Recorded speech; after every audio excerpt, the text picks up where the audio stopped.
আসসালামু আলাইকুম। আপনাদের কাছে একটু বিচার দেওয়ার জন্য ভিডিওটা তৈরি করছি। আসিফ নজরুল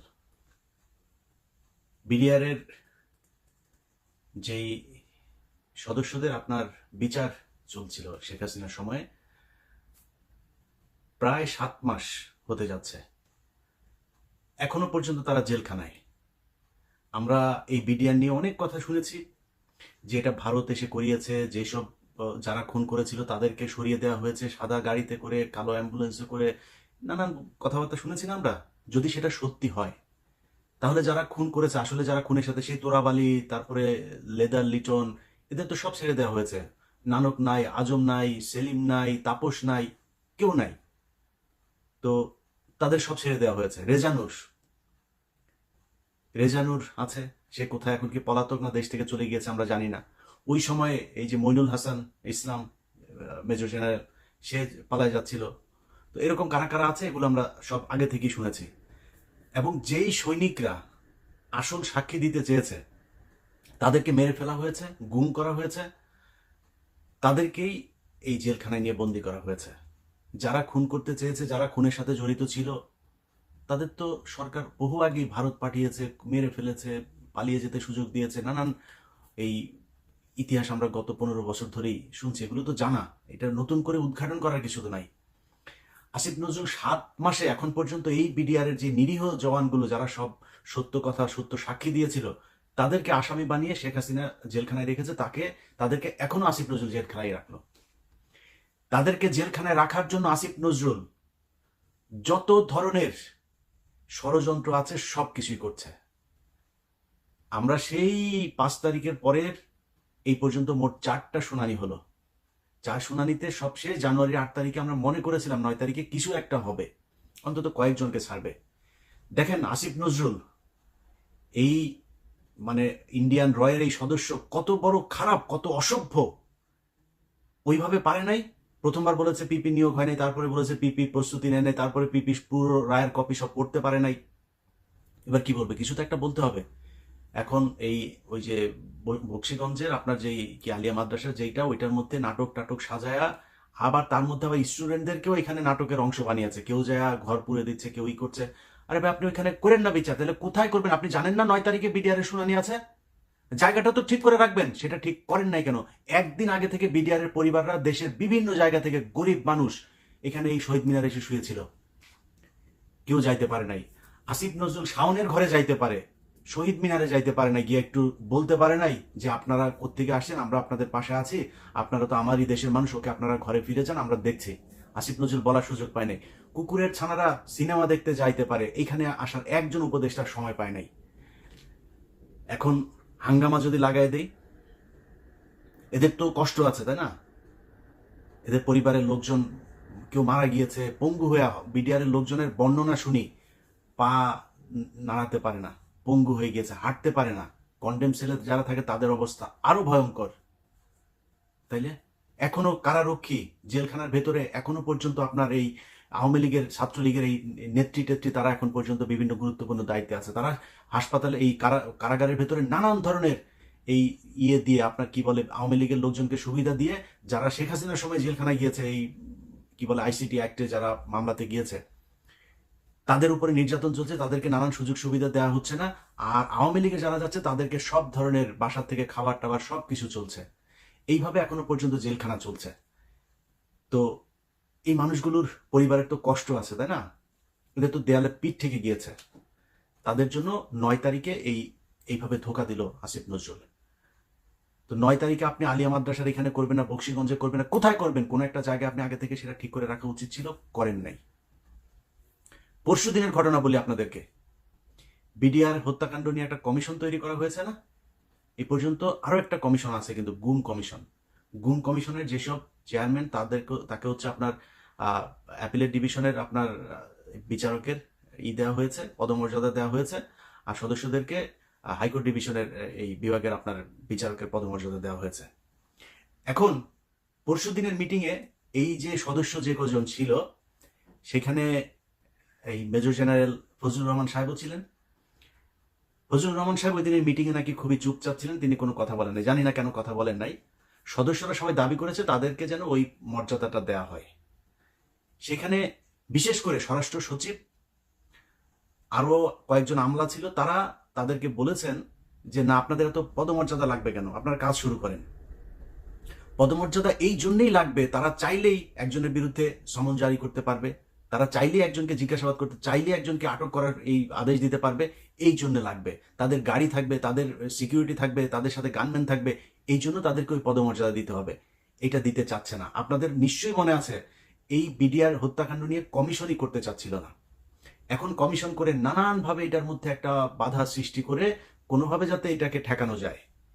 এখানে তো 1-2 টাকার খেলা না, তো পুরো দেশ, ইন্ডিয়া একদম রাষ্ট্রীয়ভাবে এটার বিরুদ্ধে। আর আসিফ নজরুল কাদের প্রোডাক্ট, সেই প্রথম আলো, ডেইলি স্টারের, সেগুলো তো আমরা সবাই জানি। এগুলো এখন করা হচ্ছে নানানভাবে, বিডিআর এর সাংবাদিক বিভিন্ন মিডিয়ার মাধ্যমে এই বিডিআর হত্যাকাণ্ড নিয়ে একটা ধূম্রজাল তৈরি করার পায়তারা করা হচ্ছে। তো এইভাবে আসিফ নজরুল আপনি তো বাঁচাইতে পারবেন না। বিডিআর এর হত্যাকাণ্ড নিয়ে যত অডিও রেকর্ড, যত কাগজপত্র, যত ফাইল যা যা আছে, কমিশনের কাছে যা নাই ওইটা আমার কাছে আছে। এখান থেকে বাঁচতে পারবেন না। আমি কাজ করছি, দিন রাত খাটছি বিডিআর এর এই ফাইল নিয়ে। এক এক ফোন রেকর্ড, সেই 25 তারিখের, 26 তারিখের, 27 তারিখের এক এক ফোন রেকর্ড 1.5 ঘন্টা 2 ঘন্টা করে শুনছি, সারা দিন রাত এগুলো শুনছি, শুনে শুনে লিখছি। আমি তো ফাঁক ফোকর রাখবো না, এমন এক জিনিস বানাই দিব এই কমিশন শুধু আমার ওই অনুসন্ধান দেখা যদি নাকি রায় দিয়ে দেয়, এনা আর কিছু লাগবে না। তো আসিফ নজরুল আপনি যত টাকাই খান, যাই করেন, যেমনি চান, এটা বাঁচাইতে পারবেন না। আর যদি মনে করে থাকেন যা মনে চায় তাই করবেন, এই যে বাংলাদেশ ব্যাংকে রয়ের এক সদস্যকে আপনার বসানো হচ্ছে এখন, সব জায়গাতে আসিফ নজরুলের এই যে পিএস, বলেছিলাম না যে এবিএম খায়রুল হকের পিএস, মনে করেন যে সে জানে না বোধহয়, আমরা জানিয়ে দিয়েছিলাম তো না, সে ব্যক্তি এখনো তার পিএসসি আছে, ওই সেই মহিলা সে ওইখানেই আছে। সচিব আইন মন্ত্রণালয় মানে পুরো চালাচ্ছে হচ্ছে আওয়ামী লীগের লোকজন, যে কারণেই গাজীপুরের সবশেষ কনস্টেবলকে আপনার অবকাশকালীন এই আপনার বিচারক হয়েও সে আপনার ইয়ে করছে, কি বলে, এই মানে কনস্টেবলকে আপনার দিল, জামিন দিল। কেন জামিন দিল? কারণ ওই যে নিজের দলের লোক, দাদাদের দেশ থেকে ফোন করা হয়, এটা করো, এটা করে দাও, তার ওএসডি করা হয়েছে। কেন ওএসডি করতে হবে কেন? এখন আবার আইন দেখাইতে পারে যে না, জজ সাহেবের চাইলেই এই করা যায় না, ওই করা যায় না। এত আইন দেখায় তো আপনার ক্ষমতায় আসেন নাই, তাই না? আপনার কেউ জিজ্ঞেস করে নাই তো। ওরে বিচার করলে, ওরে গ্রেপ্তার করলে কেউ আপনাকে তো এসে জিজ্ঞেস করতো না যে ভাই এটা করলেন কেন, করেন নাই। যাই হোক, আসিফ নজরুল, প্রথম আলো, ডেইলি স্টার মিলে এই বিডিআর হত্যাকাণ্ড এটাকে ধামাচাপা দেওয়ার চেষ্টা চালিয়ে যাচ্ছে এখন পর্যন্ত। বিডিআর এর পরিবারগুলোকে নানাভাবে হুমকি দেওয়া হচ্ছে ডিজিএফআই, এনএসআই থেকে। তাদের কিছু কিছু ডিজিএফআই, এনএসআই কর্মকর্তার ফোন রেকর্ডও তাদের কাছে আছে। তো এগুলো করে করে এই বিচারটাকে বন্ধ করার জন্য পায়তারা করা হচ্ছে। আসিফ নজরুল এবং আসিফ নজরুলের ছানাপোনা সবগুলাকে বলতে চাই, টাকা পয়সা কামায় তো ভোগ করবেন না, এই টাকা পয়সা তো বের হয়ে যাবে। অনেক আমাদের প্রিয় উপদেষ্টার বাবা পর্যন্ত গিয়া চাঁদাবাজি করছে, সেই ফোন রেকর্ডও আছে। বাপরে মাঠে নামিয়েছে চাঁদাবাজি টাকা কালেকশন করার জন্য। আবার এটার আবার একটা বৈধতা নিয়েছে, কিভাবে জানেন? ওনারা নাকি দল গঠন করবে, দলের জন্য টাকা লাগবে। আপনাদের অপমান করতে চাই না, নামগুলিও বললাম না, অডিও ছাড়ি না এখন পর্যন্ত। পরিস্থিতি এমন করবেন না যে সেগুলো ছাড়তে বাধ্য হই, তাহলে কিন্তু মুখ দেখাইতে পারবো না। আসিফ নজরুলের বিচির মধ্যে কামড় দিয়া বসে বসে আসিফ নজরুল যা বলবে সেটা শুনবেন, খুব বেশি দিন কিন্তু সহ্য করবো না। খুব ভালোবাসি, খুব স্নেহ করি, অতএব একটু হিসাব করে চলতে হবে। আপনাদের কাছ থেকে কোনো তদবির করতে যাই নাই যে ভাই আমার ওই লোকের ছাড়াই দেন, এই লোকের ছাড়াই দেন, এগুলো করতে যায়নি। আপনাদের কাছে দেশটা যেই কারণে স্বাধীন হয়েছে সেইটা চেয়েছি। প্রধান কাজ বিডিআর এর জওয়ানদেরকে ছাড়তে হবে। আসিফ নজরুল এই বিডিআর এর পরিবারের সাথে যেই শয়তানি করেছেন না, বিডিআর পরিবারে যদি উস্কানি দেয় না, আপনার গদি বাঁচাইতে পারবেন না। এরকম কোনো পরিস্থিতি তৈরি করেন না যাতে প্রধান উপদেষ্টার বাড়ির ওইখানে যায় হাউকাউ করে। ওখানে কি করবেন? গোলাগুলি করবেন, করবেন, লাঠালাঠি করবেন, করে মারে ফেলবেন। এখন তো সেই দিন নাই যে গুলি করে মারে ফেলবেন, লাঠি মাটি মারবেন। ওরা লাঠি টাঠি খাইতে রাজি আছে। আমি চুপ করে রেখেছি, তাই চুপ আছে। সো এদের কষ্ট কিন্তু আমি নিতে পারবো না। মানে আমার ওদের যে কষ্টটা, সেই কষ্টটা ওরাই বুঝে কেমন লাগে। আমি জানি না, আমি বুঝতে পারবো না ওইটা। সো ওদের যে কষ্টটা ওটা অনুমান করতে পারি। ওদের কথাবার্তা শুনলে বুঝি যে কত আগুন জ্বলছে। ছোট বাচ্চা, 6 মাস বয়স, সেই বাচ্চা এখন বিয়ে করছে, এখন পর্যন্ত মানে করতে পারে না, কি বলে, বাবার মুখ দেখে নাই। 15 বছর বয়স, বুঝেন? একটু 2 দিন পরে বিয়ে করার বয়স হয়ে যাবে। অনার্স মাস্টার্স করছে। যেই যেই ছেলে আপনার ক্লাস 3, 4, 5-এ পড়েছে, সে এখন পর্যন্ত বাবার বুকে বুক মিলায় তারপরে জড়ায় ধরতে পারেনি। সো এদের কিন্তু কষ্ট আছে, হ্যাঁ, মাথায় রেখেন। আপনি বিডিআর বিদ্রোহের এই এই নাম দিয়া বিডিআর হত্যাকাণ্ডকে বাঁচানোর চেষ্টা করবেন, এই সুযোগ আপনাকে দেওয়া হবে না।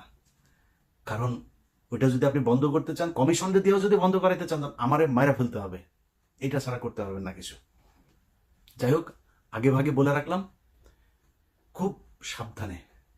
বিডিআরের এই বিষয় নিয়ে কোনো ধরনের ধানাই ফানাই এটা বাংলাদেশের মানুষ মেনে নেবে না। কারণ এইটার সাথে এই দেশের এই বিডিআরের অস্তিত্ব জড়িত, সেনাবাহিনীর অস্তিত্ব, এই দেশের অস্তিত্ব জড়িত। দেখছেন না এখন চারিদিকে বর্ডারে বিডিআরের অফিসাররা, সেনাবাহিনী আর বিডিআর মিলে কিভাবে বিএসএফ এর সাথে ফাইট করছে।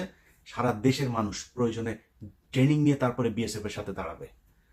ভারতের সাথে বাংলাদেশের মানুষ কোনোভাবেই কোনো কিছুতে সমঝোতা করতে রাজি না। এই দেশের মানুষ যুদ্ধ করবে, মরে যাবে। শুধু তোদের মতো কিছু অসভ্য টাকার কাছে তোরা তোদের মা বোনকেও আরেকজনের খাটে শোয়াই দিয়ে তারপরে টাকা নিতে পারিস। এটা যদি না পারতিস, তাহলে এই এই আগস্টে যা ঘটলো, সেই জুলাইয়ের 16 তারিখ থেকে 5 আগস্ট পর্যন্ত, এরকম একটা সরকারের পার্ট হয়ে টাকা পয়সার জন্য এত বিট্রে করতে পারতি না। তোরা তোদের মা বোনদেরকেও আরেকজনের সাথে খাটে দিয়ে আসতে পারবি। আল্লাহ হাফেজ।